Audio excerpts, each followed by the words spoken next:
from New York where she had just made a deal to turn Gigi into a musical. And she laid eyes on my mother and she said, I found her. So she's really the one responsible for her discovery.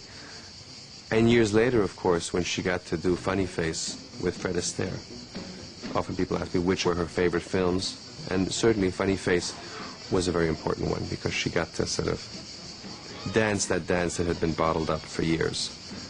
And she was wonderful. She was a great dancer. But by then she was in her 30s. She didn't make as many films as a Betty Davis did or Elizabeth Taylor. I don't think that they were actually a favorite actor or director.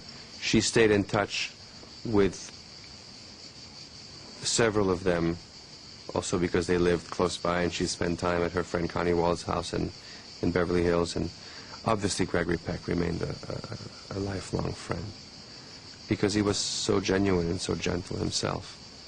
I don't know if you know this, but the credits on the film, and she'd just been discovered and put in the film, and the credits were supposed to be Gregory Peck starring in Roman Holiday and introducing Audrey Hepburn. And very shortly after they started filming, Greg called his agent from Rome and said, you have to change that because I'm going to look like silly for doing this. This girl is going to win the Academy Award in her first role.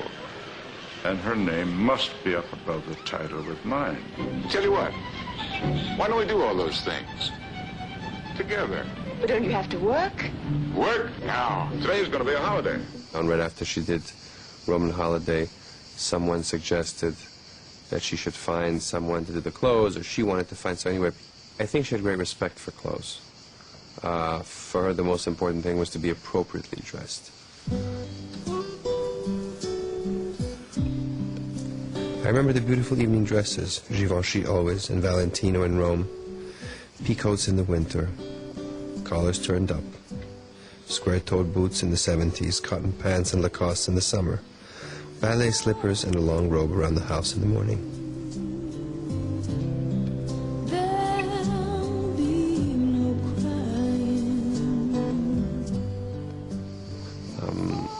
She and Givenchy met very early on.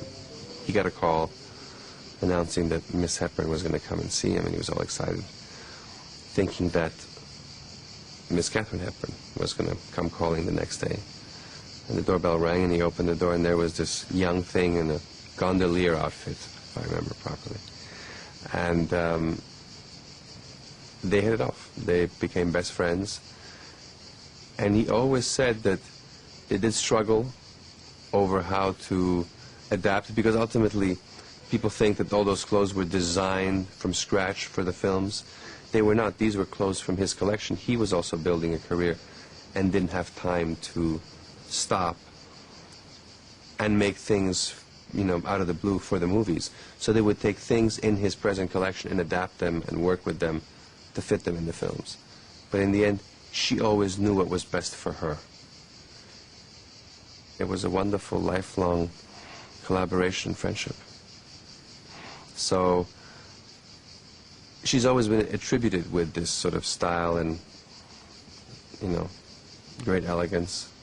But in the end, I think the great elegance came from within, and that's what, that's where it started. I never could do that. How do I look? Moon river whiter than a mile, I'm crossing you in style someday. I don't want my hair cut. I don't want my eyebrows up or down. I want them right where they are. I think the man who really invented the makeup, the Audrey Hepburn eyes, was a wonderful makeup man, first makeup man called Alberto De Rossi. And his wife, Graziella, who's still alive and lives near Rome, is a wonderful friend. And I think it was probably one of the first times that people put on that much mascara and then took the time to separate each eyelash and just keep it very simple. It was after Rome